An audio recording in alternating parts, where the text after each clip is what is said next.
El tema para este mes de agosto, cree. Y este giro uso la palabra creer y fe. Porque creer y fe son intercambiables en la Biblia y se traducen de la misma palabra tanto en hebreo como en griego. Me parece interesante la primera sección de la palabra creer. En el diccionario de la lengua española vemos que dice creer.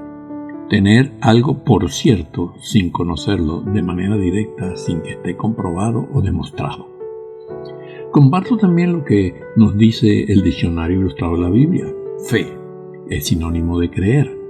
Aprobación que se da a alguna verdad o confianza que una persona deposita en otra. La fe salvífica, por ejemplo, es la total confianza del hombre en Cristo. En la teología bíblica no hay palabra más importante. El tema predilecto de los autores del Nuevo Testamento, especialmente Pablo y Juan, pero encuentra sus antecedentes también en el Antiguo Testamento. Las tres palabras, fe, fiel y creer, se hallan en el Antiguo Testamento aproximadamente 75 veces y en el Nuevo Testamento más de 600 veces.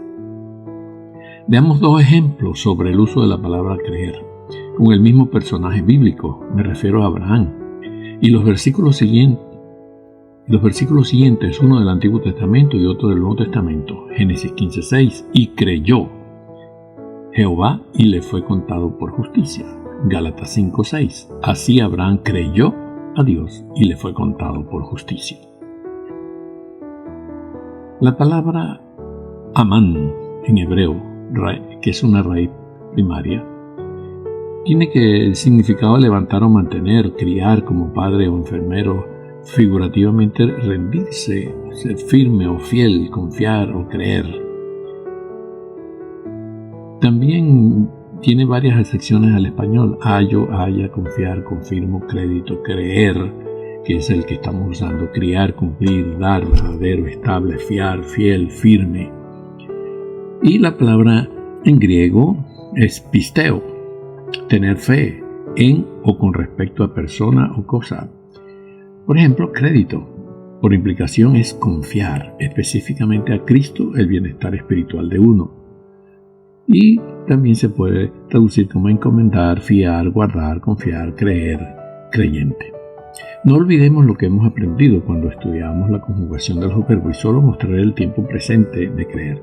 Yo creo, tú crees, él cree, nosotros creemos, ustedes creen, ellos creen. ¿En qué creemos? ¿Para qué creemos? ¿Por qué creemos? ¿Por qué yo creo? ¿Por qué tú crees? ¿Por qué él cree? ¿Por qué todos nosotros creemos y ellos y ustedes creen y ellos creen? Creer es cuestión de fe y la fe es también cuestión de creer. Lea de nuevo la definición de creer. En la primera sección del diccionario dice: tener algo por cierto sin conocerlo de manera directa o sin que esté comprobado o demostrado. Eso nos permite leer los diferentes textos bíblicos que usan la palabra creer. Esta palabra creer aparece en la versión Reina Valera del 60, 23 veces. La palabra cree aparece 35 veces y la palabra creyó aparece 18 veces. Vamos a usar el siguiente texto del Nuevo Testamento, Marcos 9, 19 al 24. Generación incrédula, respondió Jesús, ¿hasta cuándo tendré que estar con ustedes? ¿Hasta cuándo tendré que soportarlos? Tráiganme al muchacho. Así que lo llevaron. Tan pronto como vio a Jesús, el espíritu sacudió de tal modo al muchacho que éste cayó al suelo y comenzó a revolcarse echando espumarajos. ¿Cuánto tiempo hace que le pasa esto?, le preguntó Jesús al padre. Desde que era niño, contestó.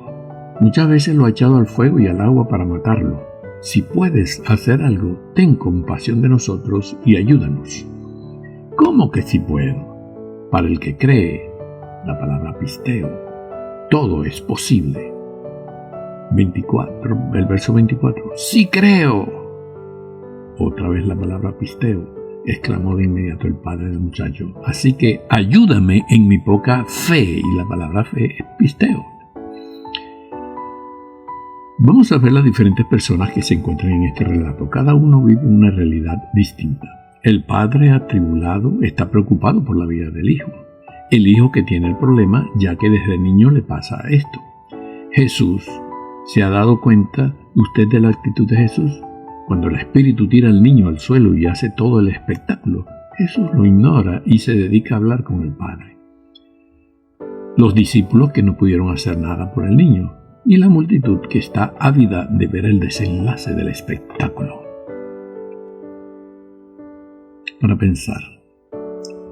Como padres, estamos preocupados con lo que sucede alrededor de nuestros hijos. Si hay algo que no está bien, acudimos a Dios, a la iglesia, al pastor, a la pastora, para que nos ayuden a resolver el problema con nuestro hijo o hija, o con cualquiera de nuestra familia. Como hizo Jesús, nos detenemos en el problema, que si lo quiere matar, que en el fuego, en el agua, o hablamos para poder encontrar la verdadera solución al problema con el Padre. ¿Por qué los discípulos no pudieron resolver el problema? Falta de oración, ayuno, poder, unción.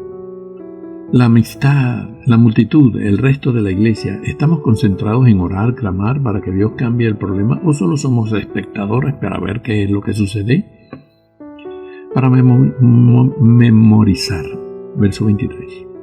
¿Cómo que sí puedo? Para el que cree, todo es posible. Todo lo puedo en Cristo que me fortalece, Filipenses 4. De cierto os digo, el que cree en mí tiene vida eterna, Juan 6. 38. El que cree en mí, como dice la Escritura, de su interior correrán ríos de agua viva, Juan 7. Verso 25. Le digo Jesús, yo soy la resurrección y la vida, el que cree en mí, aunque esté muerto, vivirá, Juan 11. Verso 12. De cierto os digo, el que en mí cree, las obras que yo hago, él las hará también, y aún mayores hará, porque yo voy al Padre, Juan 14. Verso 5. ¿Quién es el que vence al mundo, sino el que cree que Jesús es el Hijo de Dios? Primera de Juan, capítulo 5. Para meditar. En el giro del martes 13 que escribió Fabiana, nos recordó la historia de los 3 jóvenes en el horno de fuego, y ella hizo el énfasis en la respuesta de los jóvenes ante el rey Nabucodonosor. Ellos creían en Dios y esperaban en Él para su salvación, y si no lo salvaba, ellos seguirían creyendo.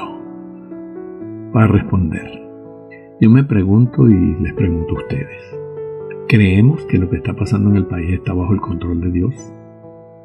Y una última pregunta, y es la que encontramos en el Evangelio de Juan, capítulo 9. Claro, estoy cambiando algunas palabras. Y nosotros preguntamos, Señor, para lo que está pasando en Venezuela, que está ciega, ¿quién pecó? ¿Ella? ¿Su padre? ¿Nosotros? Que resuene la respuesta del Señor en nuestras vidas. Ni ella pecó, ni sus padres, respondió Jesús, sino que esto sucedió para que la obra de Dios se hiciera evidente en su vida. Así que, hermanos y hermanas, ahora es cuando nosotros tenemos que aprender que esto que está sucediendo es para que al creer, creamos que esto va a cambiar conforme a lo que Dios quiere y tiene establecido, no para lo que quieren uno u otro, aquel, el de más allá o el de más acá, sino lo que Dios ha establecido para Venezuela. Eso va a suceder. Así que a creer. Hasta aquí este giro, y gracias por estar leyendo nuestros giros y también escuchando nuestros audios sobre el giro. Dios les bendiga.